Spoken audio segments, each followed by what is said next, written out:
Assalamualaikum warahmatullahi wabarakatuh. Balik lagi di kisah warganet bareng gue Wira. Kali ini gue akan bawakan cerita yang berjudul Babysitter atau biasa kita nyebut pengasuh anak. Cerita ini ditulis oleh akun Facebook yang bernama Muhammad Fahril. Jadi untuk teman-teman yang penasaran dengan cerita ini, tonton sampai akhir dan tak usah lama-lama lagi. Kita simak ceritanya.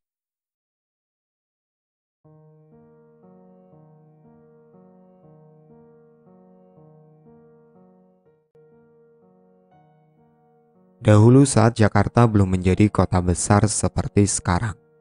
Jakarta Utara yang dahulunya merupakan rawa-rawa.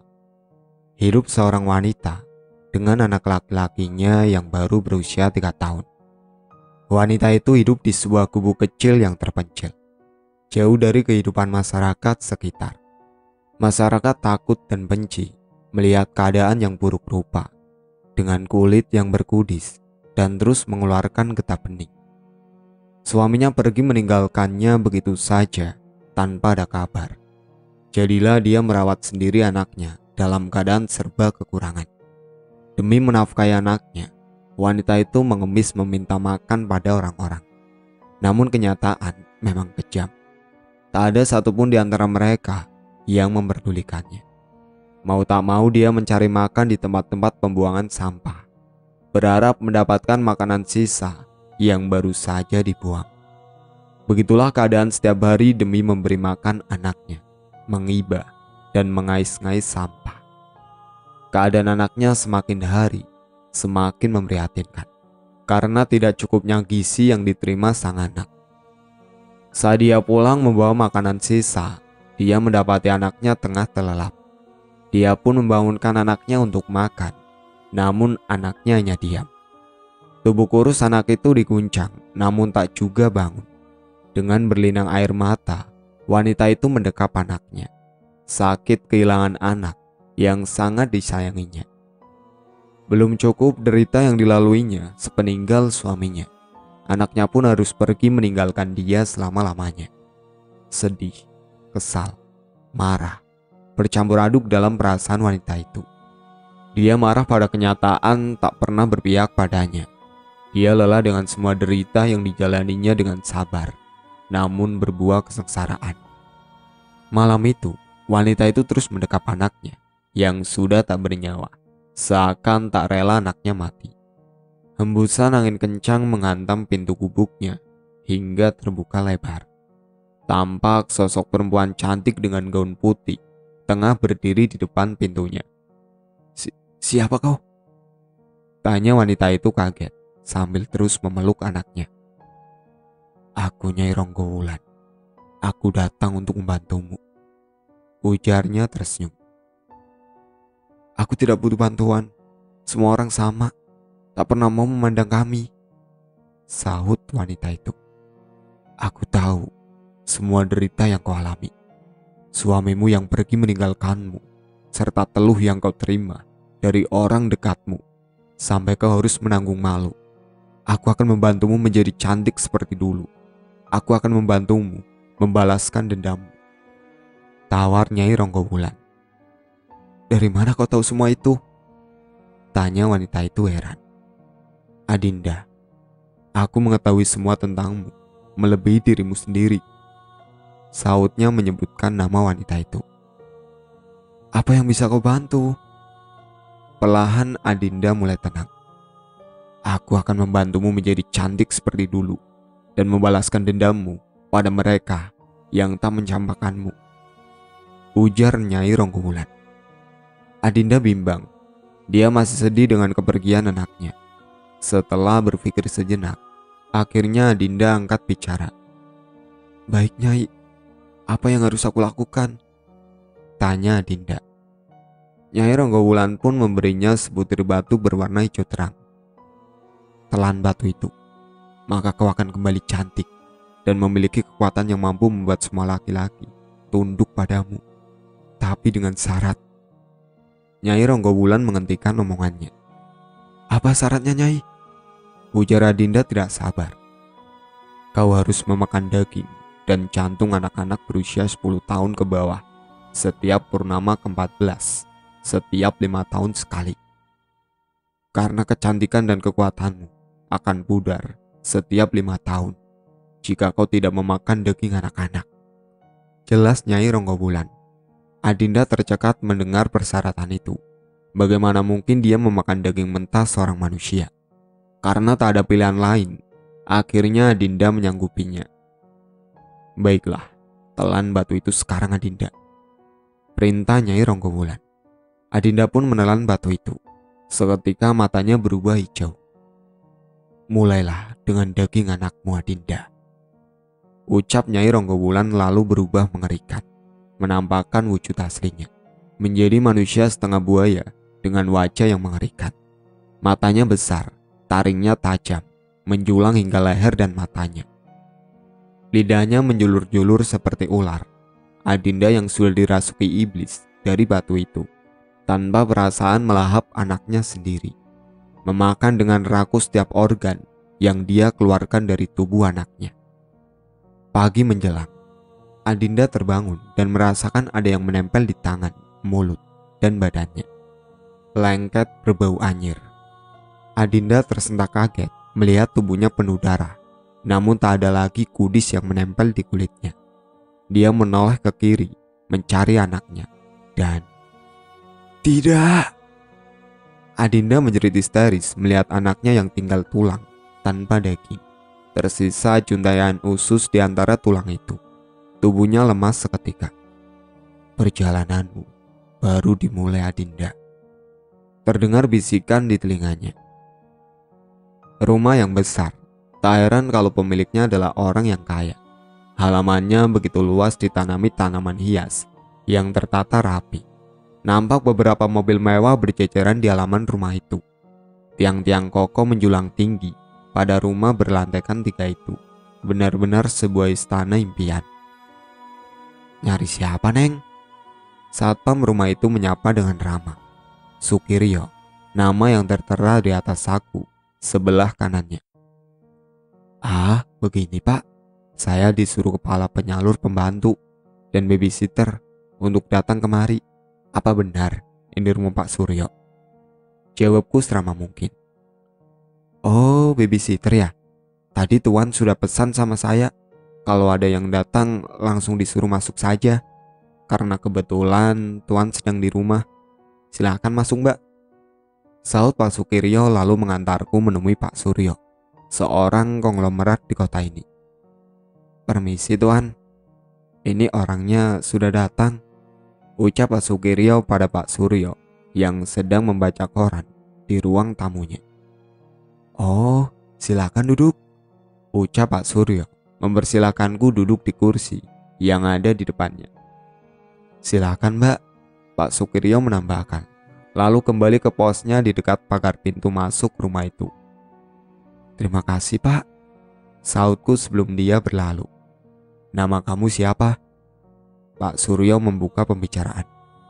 Saya Adinda Mailasari Pak. Berapa usia kamu? 21 tahun Pak. Apa pekerjaan kamu sebelumnya? Babysitter Pak. Kamu siap bekerja di sini? Siapa? Baiklah, kalau begitu, Bisumi. Pak Suryo memanggil pembantunya, dan tak lama orang yang dipanggil pun datang. Tunjukkan kamar Adinda, dia babysitter yang akan mengasuh Rangga dan Ringgu. Baik Tuan, sahut Bisumi, lalu mengantarku menuju kamar pembantu yang ada di bagian belakang rumah itu. Rangga, Ringgu, ayo makan. Hore, makan, sahut 2 anak kembar itu. 3 bulan di sini, kamu sudah akrab sekali dengannya. Berbeda dengan yang lain, yang tak pernah bertahan lama mengasuh mereka. Sejak kematian ibu mereka jadi kurang kasih sayang seorang ibu di usia mereka yang masih kecil. Aku harap kamu bisa membantu saya, ujar Pak Suryo sebelum berangkat kerja dan mengantar Rangga dan Ringgo sekolah. Aku sudah 3 bulan di sini. Syukurlah, mereka berdua sudah akrab denganku. Tak seperti awal aku kesini, mereka tak mau menerima seorang wanita selain mama mereka. Di usia yang masih 9 tahun, mereka harus kehilangan seorang ibu akibat suatu kecelakaan. Hari ini, seperti biasa, rumah Semega ini sepi di siang hari. Hanya ada aku, Bisumi, Pak Sukiryo di pos depan, dan Bang Ramli, tukang kebun. Di dapur, Bisumi tengah menyiapkan menu makan siang. Wah, baunya enak banget, Bi, celetukku. Ah, Neng Dinda bisa aja, jawab Bisumi. Bi, kalau boleh tahu, kenapa Tuan Surya belum cari pengganti istrinya? Usia Tuan Surya masih tergolong muda, tampan, mapan, baik lagi. Tuan Surya itu sayang banget sama istrinya. Dulu keluarga ini bahagia. Nyonya Alisna itu orangnya baik, cantik, istri idaman yang berbakti pada suami.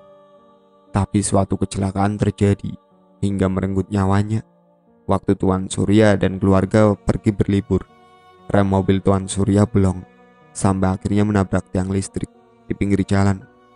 Rangga, Ringo, dan Tuan Surya selamat. Namun Nyonya mengalami pendarahan hebat di kepalanya. Akhirnya meninggal dalam perjalanan ke rumah sakit. Jelas Bisumi menerawang tragedi yang menimpa Tuan Surya. Tuan Surya masih belum bisa menerima siapapun untuk menjadi pengganti istrinya. Mungkin takkan mencari pengganti. Tuan Surya dan Nyonya Lisna adalah pasangan serasi. Lanjutnya lagi. Siapa ya, Bi, kira-kira yang mau mencelakakan Tuan Surya? Tanyaku menerawang. Di dunia pasti selalu ada orang yang tidak senang dengan kebahagiaan orang lain, jawab Bisumi. Tiba-tiba terdengar suara klakson mobil Tuan Surya, terdengar sampai ke dapur. Aku pun membantu Bisumi menyelesaikan santapan siang Tuan Surya. Mbak Dinda, teriak si kembar memasuki rumah. Wah, udah pulang ya? Di mana sekolahnya? Tanyaku pada mereka berdua. Mereka pun berceloteh menceritakan hari serunya di sekolah. Begitulah mereka sepulang sekolah dengan antusias menceritakan apa yang mereka alami di sekolah. Aku tak bisa menunggu lama lagi. Tubuh ini mulai kembali ke bentuk semua secara perlahan. Waktunya sudah hampir habis. Bisumi pulang karena anaknya sakit. Bang Ramli juga izin pulang karena istrinya melahirkan. Tinggallah aku dan Pak Sukiryo kalau siang begini. Inilah waktunya. Tuan Surya menggeram, namun mulutnya tersumpal. Rangga dan Ringo pun sudah teriak, tak jauh darinya. Di gudang belakang rumah, mereka tersekap. Ruang pengap dengan tumpukan barang-barang bekas. Mereka terikat di pojok ruangan itu. Aku mendekati mereka dan membuka sumpalan di mulut Tuan Surya. Apa yang kau lakukan, Dinda? Surya bertanya dengan suara meninggi. Aku hanya butuh anakmu, Tuan, agar aku tetap awet muda. Tawaku menggelegar. Apa maksudmu? Aku butuh daging balita untuk membuatku selalu awet muda.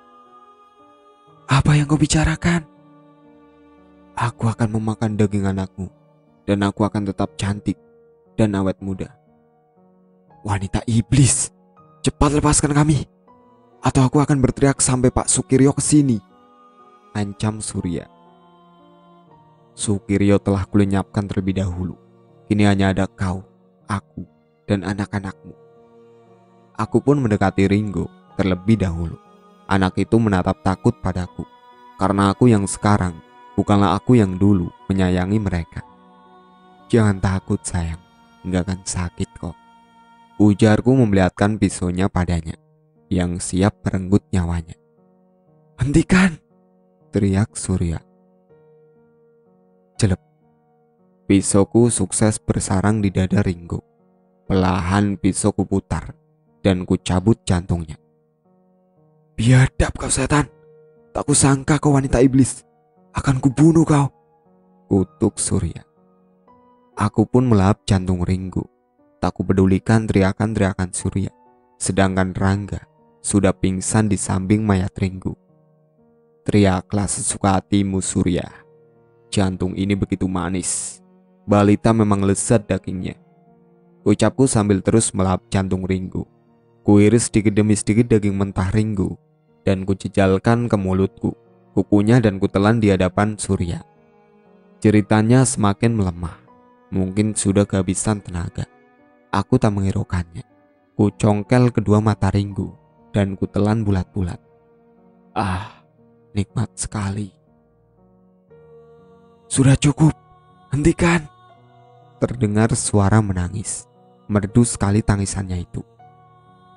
Inikah dirimu sebenarnya? Iblis berparas manusia. Bodohnya aku sampai jatuh hati padamu, yang ternyata wanita iblis. Lanjutnya lagi. Aku tak butuh cinta. Semua laki-laki sama, sautku. Perlahan aku merasa tubuhku kembali muda, padat berisi. Garis-garis wajahku mulai menghilang dan kulit wajahku mengencang. Aku rasa sudah cukup untuk 5 tahun yang akan datang, ujarku. Mau kemana kau wanita jalan? Seru Surya. Aku pun mendekatinya. Terima kasih atas pujiannya dan juga untuk daging anakmu yang lezat itu. Kenapa tak kau bunuh saja kami semua? Belum waktunya untuk mati Surya. Aku pun pergi meninggalkan mereka. Sejenak aku menoleh ke arah Ringgu. Tubuhnya bagian atas tinggal tulang dengan sedikit daging yang menempel. Bibirnya terkoyak karena tadi telah aku kunyah. Matanya bolong karena sudah bersarang di perutku. Aku pergi menembus pekatnya malam itu dengan bersimbah darah, menanti waktu berikutnya untuk mencari mangsa. 5 tahun lagi. Kebakaran, kebakaran, kebakaran. Teriak orang-orang sekitar tempat yang terbakar. Suara mobil pemadam menjerit-jerit silih berganti. Air menyembur dari selang pemadam yang berusaha memadamkan si jago merah yang sudah melahap 4 rumah yang berdempetan itu. Perkampungan padat di Logoa, Jakarta Utara itu baru kali ini terjadi kebakaran. Belum jelas penyebab terjadinya kebakaran itu. 2 buah rumah berhasil dipadamkan apinya. Di lantai atas salah satu rumah tampak sosok wanita berdiri dengan tenang di balik api. Seorang pemadam pun menyadari ada orang di rumah itu. Dengan berani, dia memasuki rumah itu dan berhasil menyelamatkan wanita itu. Dari rumah yang hampir terbakar keseluruhan itu, sang wanita tak menampakkan raut wajah ketakutan akan api. Tubuhnya pun mulus, tanpa noda abu. Sang penyelamat tak menyadari hal itu. Dia membawa wanita itu menjauh dari kobaran api.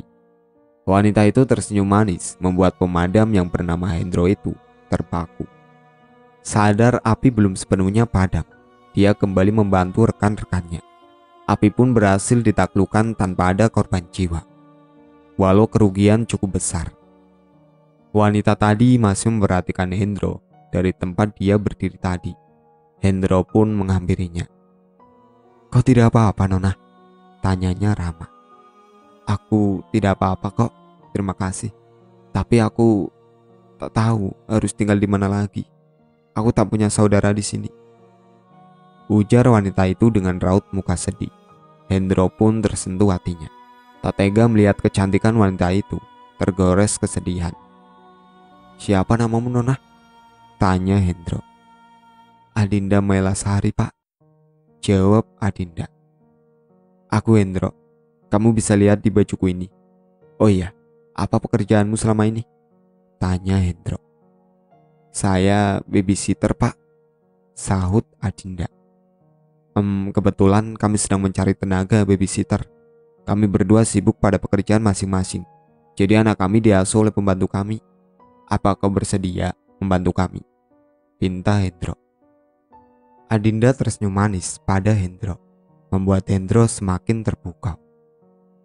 Kalau begitu kamu ikut saya sekarang, ujar Hendro, lalu membawa Adinda menaiki mobil pemadam yang dibawanya tadi.